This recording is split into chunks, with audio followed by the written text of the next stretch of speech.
선을 행하는 것은 많은 노력을 필요로 합니다. 그리고 때로는 많은 것을 포기하기도 해야 합니다. 선행은 결코 저절로 되지 않습니다. 제가 매번 말하지만 이 땅에서 신자로 산다는 것은 결코 쉬운 일이 아닙니다. 그냥 이 땅을 살아가는 것보다 신자로 살아가는 것이 훨씬 더 힘이 듭니다. 그럼에도 우리는 선행을 포기해서는 안 됩니다. 여기에 대해서는 우리 성도님들이라면 누구나 다 동의를 하실 겁니다. 지난 주 중에 전화를 한 통 받았습니다. 내용을 줄이자면 어떤 사람에게 자신의 도움이 필요할 것 같은데 당장 자신은 굉장히 바쁘다는 거예요. 그래서 그 사람을 도울 수 있을지 잘 모르겠다. 어떻게 해야 되냐? 이런 전화였어요. 고민하는 거죠. 저는 이런 고민이 충분히 이해가 됩니다. 그리고 당연한 거라고 생각해요. 오히려 이런 고민이 없는 게 문제지, 이런 고민을 하는 데다 대고 야, 신자가 그걸 왜 고민해야 돼? 당연히 도와야지. 이렇게 말할 수 있을까요? 물론 말하는 것은 쉽습니다. 그러나 그런 분들도 정작 자신에게 똑같은 상황이 닥치면 저는 똑같이 고민할 거라고 생각을 해요.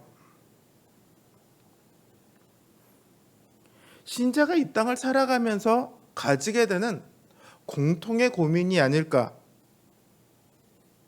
그게 우리의 현실이니까요.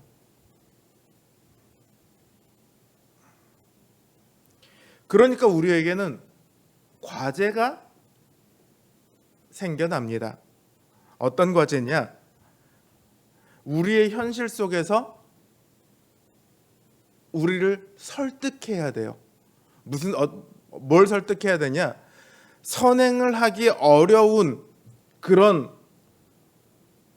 상황, 혹은 우리의 삶을 포기하고 선행을 해야 되는 상황 속에서 어떻게 하면 우리가 선행을 할 수 있게 할 것인가, 우리 스스로를 설득해야 돼요. 야, 그게 아니야. 지금은 선행을 하는 게 맞아. 야, 내 거를 포기해서라도 지금은 그 사람을 돕는 게 맞아. 우리는 매번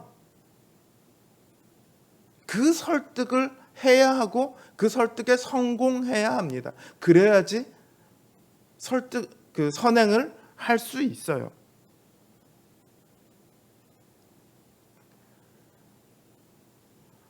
참 어려운 일이죠. 선행을 하나 한다는 것도.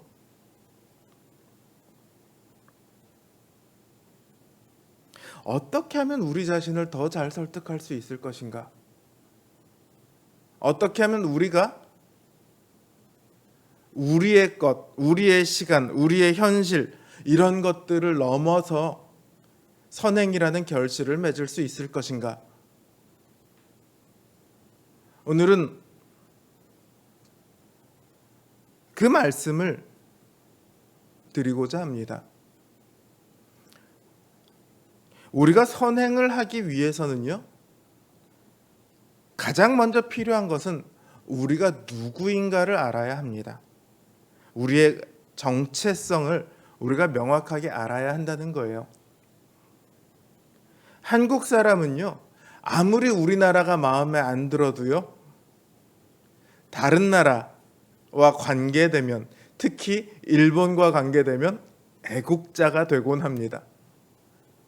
저 아프리카에 있는 나라한테는 축구를 쳐도 일본한테는 지면 절대 안 되는 거예요. 다들 그렇게 생각을 해요. 또 해외 나가면 다들 애국자가 된다고들 하죠. 요즘은 이제 많이 흔해졌지만 해외에 나가서도 삼성 이런 로고를 보는 것이 많이 흔해졌지만 예전에는 해외 나가서 삼성 제품 하나, LG 제품 하나 이런 것만 봐도 굉장히 뿌듯해졌다고 그러더라고요.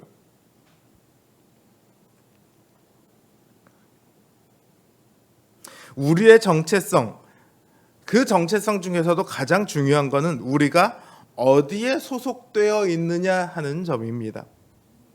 모든 사람은요, 국적을 가집니다.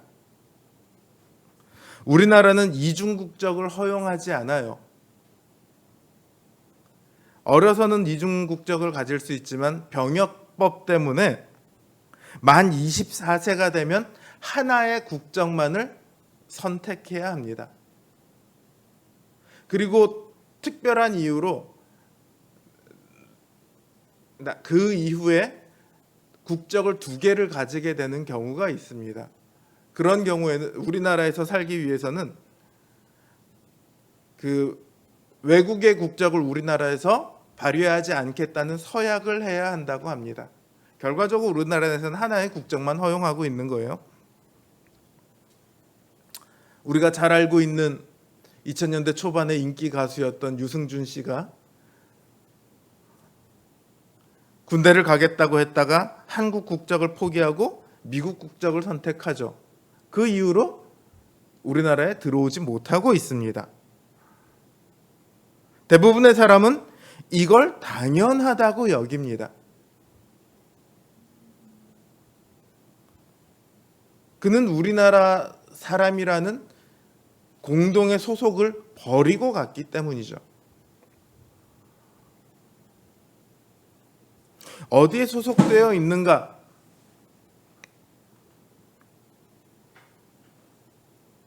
이것은 매우 중요합니다. 우리의 영혼의 소속 역시 굉장히 중요합니다. 우리의 국적보다 수십 배, 수천 배, 수억 배 더 중요합니다. 영혼 역시 이중 국적은 불가능합니다. 하나님의 나라의 소속이거나 그렇지 않거나 둘 중에 하나만 존재합니다. 둘 다에 소속된다는 것은 불가능한 일이에요. 바울은 우리를 사랑을 입은 자녀다 이렇게 말하고 있습니다. 너희는 하나님의 자녀야 이렇게 말하지 않고요. 사랑을 입은 자녀다 이렇게 말하고 있습니다. 사실 부모 중에 자녀를 사랑하지 않는 경우가 어디 있습니까? 물론 가끔 요즘 TV에 자녀를 폭행하거나 자녀를 죽이게 되는 부모의 이야기가 나오고 있습니다만은 정상적인 보통의 일반적인 부모라면 자기 자신보다 자녀를 훨씬 더 아낍니다. 더 사랑합니다. 부모가 되니까 자연스럽게 그렇게 되더라고요. 그런데 왜 바울이 특별히 꼬집어서 사랑을 입은 자녀다 이렇게 말을 하고 있느냐? 원래 우리가 하나님의 자녀가 아니었기 때문에 그렇습니다. 우리가 원래는 죄의 아래 놓여 있는 사람이고 죽음에 속한 사람들이었으나 하나님께서 우리를 사랑하셔서 기꺼이 자신의 자녀로 삼아 주셨습니다. 그 사랑에 의해서 우리가 하나님을 대적하는 자, 멸망받아야 할 자의 자리에서 벗어나게 되었고 이제 사랑받는 자, 영원한 생명을 누릴 하나님의 자녀가 되었습니다. 바울은 이걸 말하는 거예요. 우리는 하나님의 사랑을 입어 하나님의 자녀가 되었습니다. 우리의 소속은 하나님께 있습니다. 자, 우리가 어디에 소속했느냐 다음으로 중요한 것은요. 그곳에서 어떤 대우를 받고 있느냐 하는 점입니다.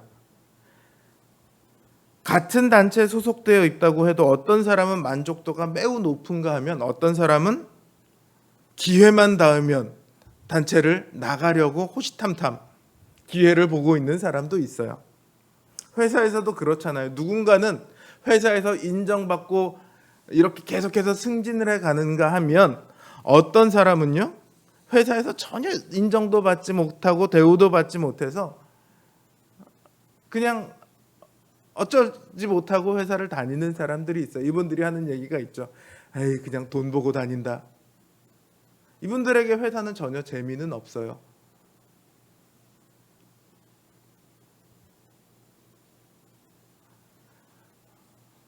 회사에서 어떤 대우를 받느냐에 따라서 소속감 자체는 완전히 달라집니다. 자, 우리가 하나님의 나라에서 어떤 대우를 받고 있습니까? 바울은 이렇게 이야기합니다. 그리스도께서 너희를 사랑하셨노라. 그리스도께서 우리를 사랑하십니다. 얼만큼 사랑하십니까? 얼만큼 사랑했어요? 묻는다면 저는 이렇게 말씀드리겠어요. 예수님께서는 자기 자신을 사랑하는 것보다 우리를 더 사랑하셨습니다. 그래서 우리를 위해 하늘 보좌를 버리고 이 땅에 오셨죠. 2절에 보면 자신을 버리사 향기로운 제물과 생축으로 하나님께 드리셨다, 이렇게 말을 하고 있어요. 생축이 뭐냐 하면 살아있는 희생 제물이에요.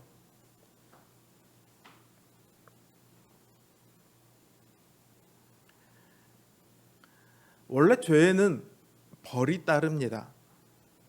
죄를 지었는데 벌을 안 한다? 그러면 그곳이 어떤 곳이든 유지될 수가 없습니다. 게다가 하나님께서는 거룩한 분으로 죄를 미워하시는 분입니다. 그러니 더더욱 죄에 대해서 벌을 하시는 분이시죠. 특별히 인간들이 행하는 죄의 본질이 무엇이냐?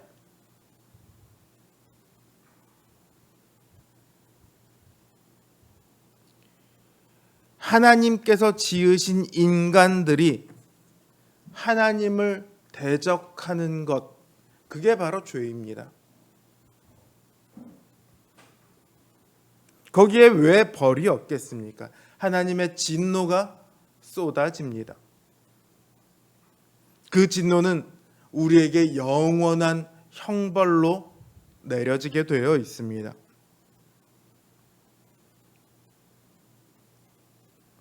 문제는 우리 모두가 죄가 있다는 거예요. 죄가 없는 사람이 없습니다. 그 말은 단 한 사람도 빼놓지 않고 다 영원한 형벌에 들어가야 한다는 것이죠.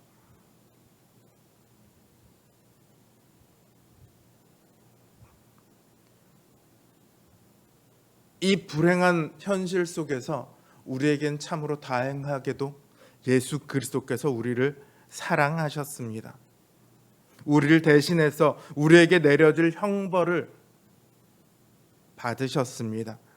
우리를 대신해서 죄인이 받아야 할 수치를 받으셨고 고난을 받으셨고 죽음을 당하셨습니다.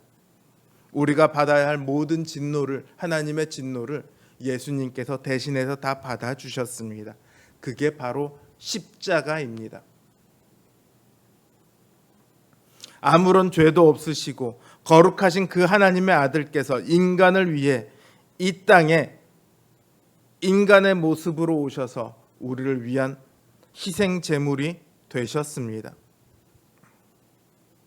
자신의 생명을 불살라 우리를 구해 주셨습니다. 왜 이렇게 하셨다고요? 뭔가 목적이 있어서 하셨다고요? 사랑하셨기 때문에 그러셨어요. 사랑 빼놓고 어떻게 이 모든 걸 설명할 수 있겠습니까?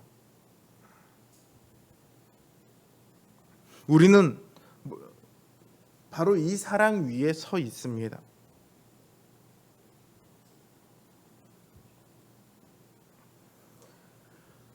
이건 정말 말로 할 수 없는 사랑이죠.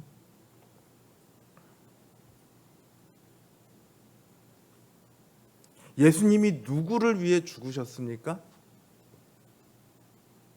예수님이 대신 죽어자 했던 그 사람들이 예수님에게 어떤 행동을 했습니까? 예수님을 모함하고, 예수님을 조롱하고, 예수님에게 채찍질하고, 예수님에게 침을 뱉고, 예수님을 죽이기까지 했습니다. 그래서 성경은 말합니다. 우리가 원수 되었을 때에 예수 그리스도께서 우리를 위해 죽으심으로 자기의 사랑을 확증하셨노라.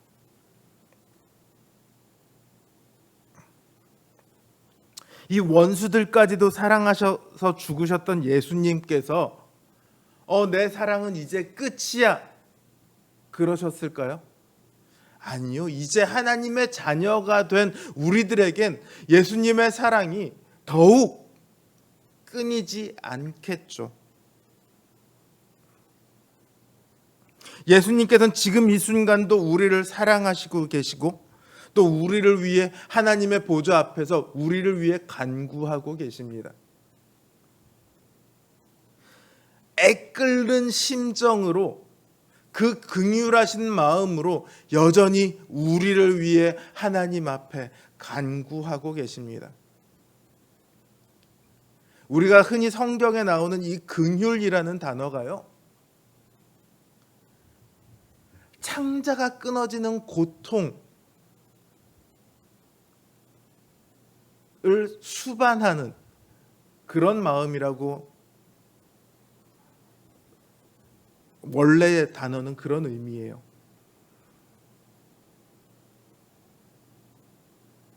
우리식으로 하면 애끓는 그런 마음인 거죠.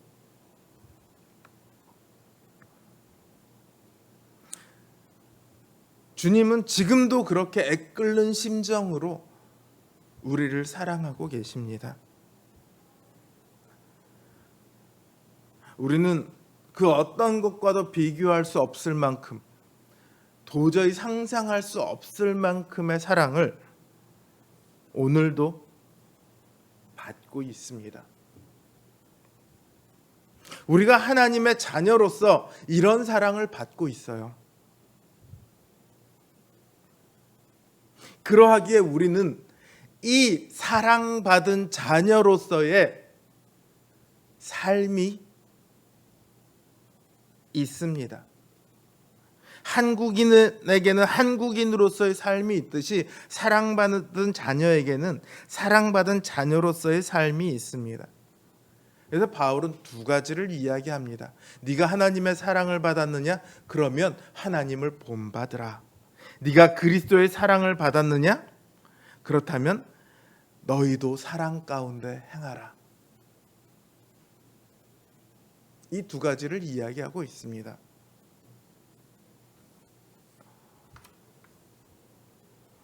하나님을 본받는 자가 되라. 하나님을 본받는다는 것은요, 사실 굉장히 충격적인 말입니다.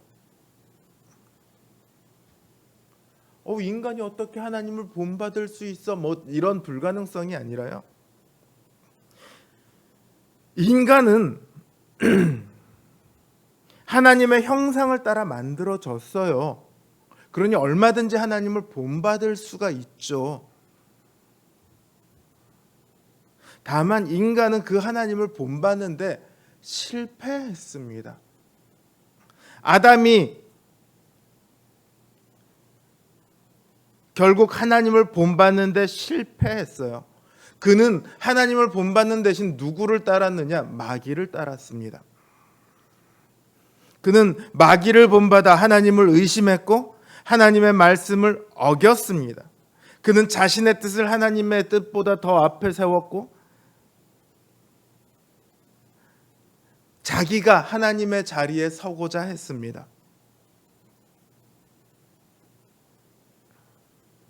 하나님 보시기에 기쁘게 창조되었던 아담조차 하나님을 본받는데 실패합니다. 아담만 실패했습니까? 구약의 역사는요, 그 실패의 역사예요. 인간의 편에서 보면 실패의 역사고, 하나님의 편에서 보면 범죄의 역사이고 반역의 역사입니다. 구약은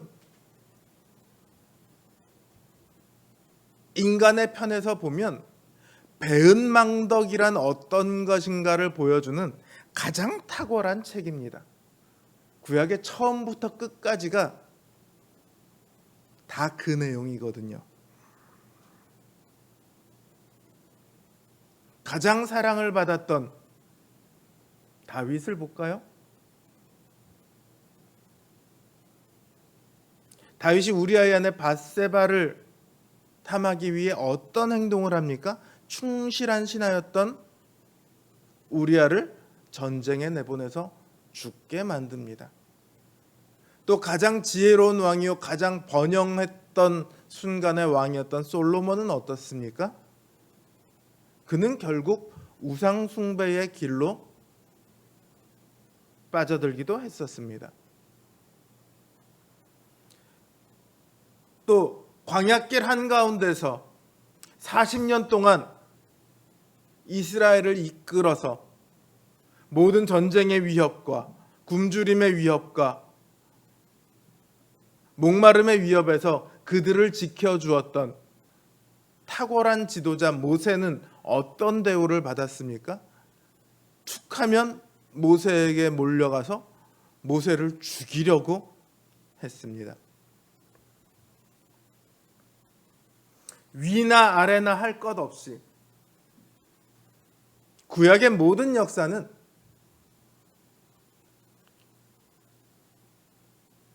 인간이란 어떤 존재인가? 하나님을 본받기는커녕 배은망덕으로 점철된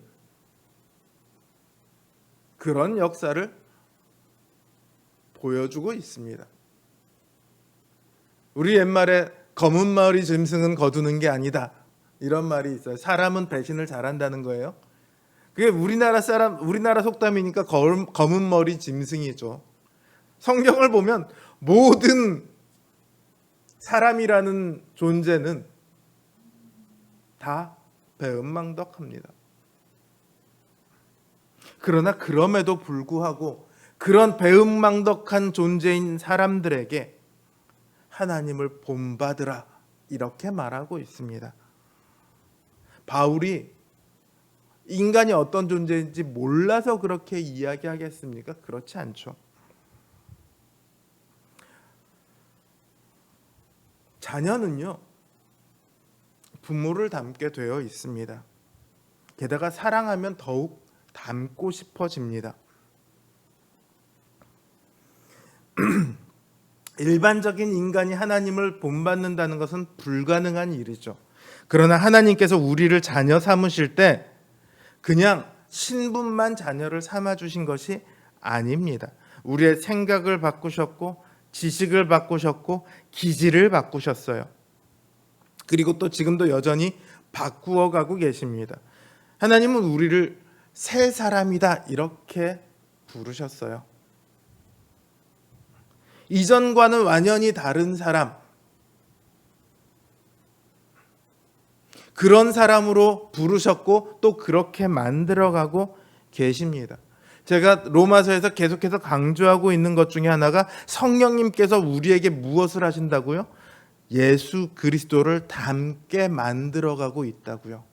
그리스도의 성품과 그리스도의 권세와 그리스도의 능력이 우리 안에 발휘될 수 있도록 그렇게 역사하고 계시다고요.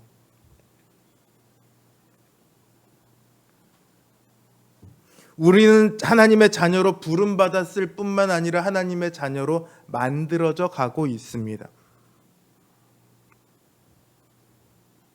그러니 우리는 하나님의 자녀답게 살아가야 합니다. 하나님을 본받는 자로 살아가야 합니다. 하나님을 본받는 자로 살아간다는 것은요, 어두움의 일들, 죄와 관계를 끊고 살아간다는 것입니다. 물론 이게 쉬운 일 아니죠. 우리 평생에 완성되지도 않을 겁니다. 그럼에도 우리는 평생 이것을 위해 노력해야 합니다. 죄 안 짓는 게 불가능하다면서 그럼 나 그냥 이대로 살래. 하나님은 이거를 원하시는 게 아니라 우리의 그 불가능성 이 앞에서 포기하기를 원하시는 것이 아니라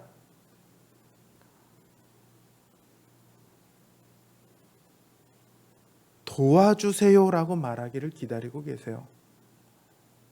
하나님, 우리 자신으로서는 도저히 이 죄를 이길 수 없습니다. 그러니 성령님께서 우리를 다스리셔서 우리로 이 죄와 싸우게 하시고 이 죄와 싸워 이겨나가게 하옵소서. 기도하라는 거예요. 그 기도 속에서 우리는 점점 더 하나님을 본받는 자로 살아가게 될 겁니다. 또한 바울은 하나님을 본받을 뿐만 아니라 사랑 가운데 행하라 이렇게 말하고 있습니다. 그리스도께서 우리를 사랑하셨듯이 우리도 서로를 사랑하라는 거예요. 우리는 신자들은 흔히 착각합니다. 내가 죄만 짓지 않으면 거룩하게 잘 살아가고 있는 것이다 이렇게 착각을 해요.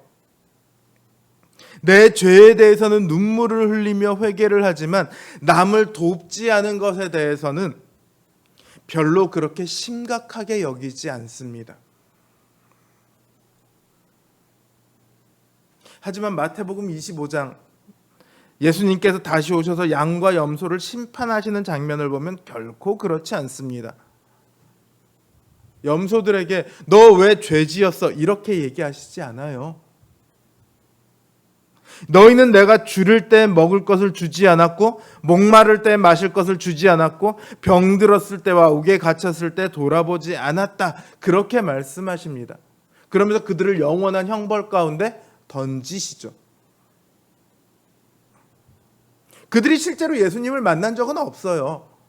예수님께서 이렇게 말씀하신 건 뭐냐면 곁에 있는 작은 한 사람에게 하지 않았다는 거예요. 곁에 있는 한 사람에게 작은 한 사람에게 한 것을 예수님은 자신에게 한 것으로 받아들이십니다. 또 하지 않은 것을 예수님에게 하지 않은 것으로 받아들이십니다. 우리는 이것을 심각하게 받아들여야 합니다. 죄를 짓지 않는 것 매우 중요합니다. 근데 그 이상으로 사랑하는 것은 중요합니다. 주님의 유일한 계명이 죄 짓지 말라가 아니라 서로 사랑하라였어요.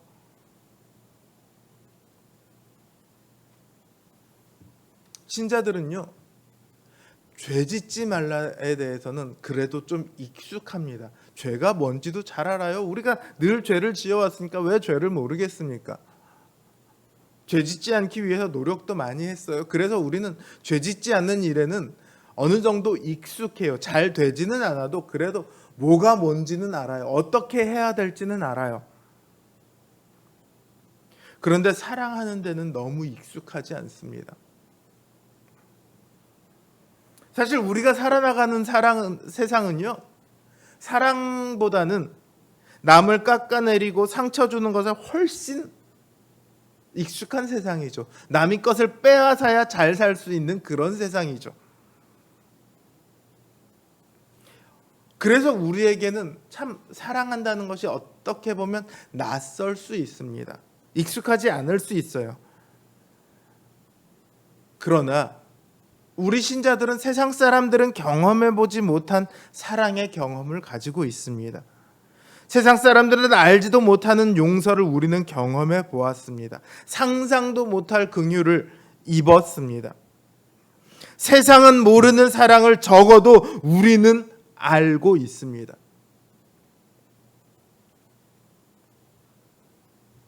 예수 그리스도의 사랑을 우리가 입었습니다.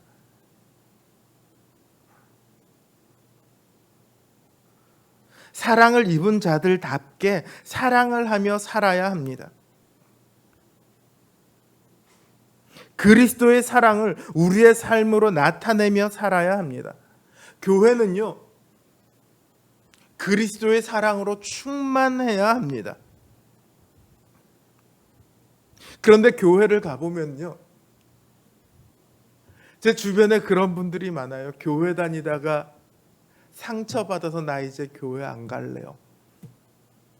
신앙이 무너져서 교회 안 갈래요 하는 게 아니라, 나는 하나님은 좋아하고 하나님은 믿는데 교회가 싫어졌어요.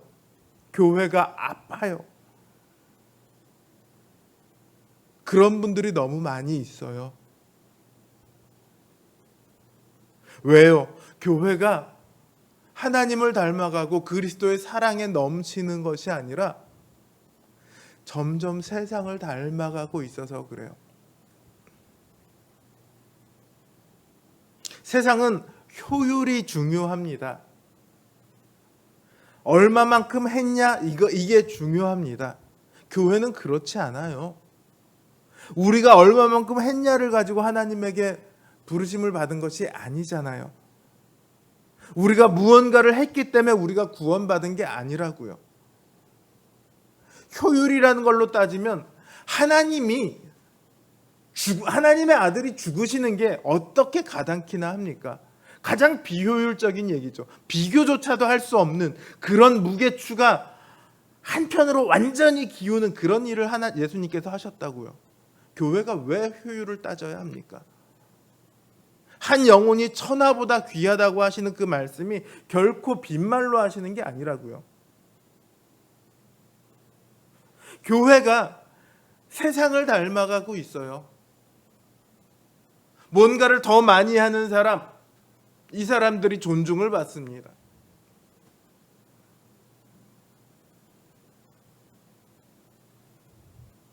아니요, 차라리 더 많이 하는 사람들이 존중받았으면 좋겠어요.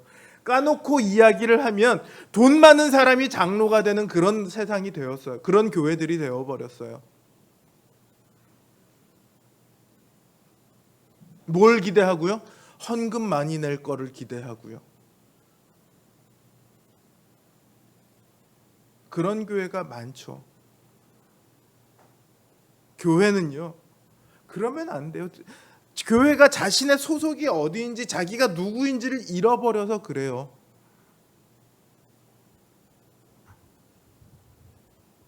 예수님께서 우리에게 이렇게 말씀하신다고요. 내가 너를 위해 죽었으니 너는 나의 사랑을 세상에 대신해 줬으면 좋겠구나. 여기에다가 아니요, 저는 너무 바빠요. 먹고 살기에도 바쁘고요. 제 취미 생활도 해야 되고요. 저에게 해야 할 일이 너무 많아요. 너무 바빠요. 이렇게 이야기할 수 있을까요? 아니요. 제가 딴 사람들은 다 참아도요, 저 사람만큼은 내가 절대 못 참아요. 저 사람은 내가 무슨 수를 써서라도 복수할 거예요. 저 사람 잘못되는 꼴을 내가 보고야 말 거예요. 그렇게 대답하시겠어요?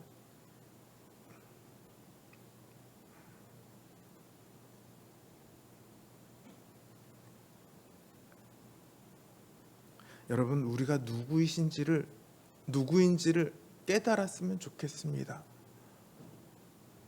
사랑받은 하나님의 자녀, 그리스도의 사랑을 입은 자, 우리에게 주어진 그 사랑을 깊이 깨닫기를 바랍니다. 그리고 그 사랑을 누리시기를 바랍니다. 그러면은요, 우리 삶 가운데 선행이, 사랑이 점점 늘어가게 되어 있습니다. 사랑하는 일은요, 귀찮은 일이에요.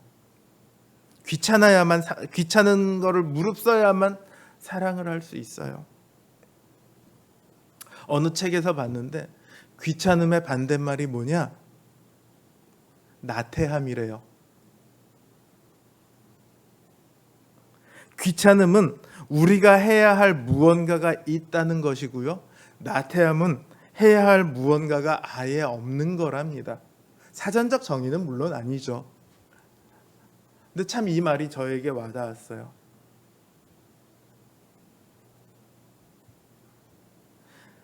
나태한 그리스도인이 아니라 그 귀찮음을 감수하며 살아가는, 사랑할 줄 아는 그리스도인. 저는 우리 성도님들이 이런 분들이기를 바랍니다. 기억하십시오. 이 순간도 하나님의 사랑이, 예수 그리스도의 사랑이 우리를 어루만지고 있습니다. 사랑받은 자녀답게 하나님을 본받는 자로, 사랑할 줄 아는 자로 살아가는 우리 성도님들 되시기를 주님의 이름으로 기원합니다.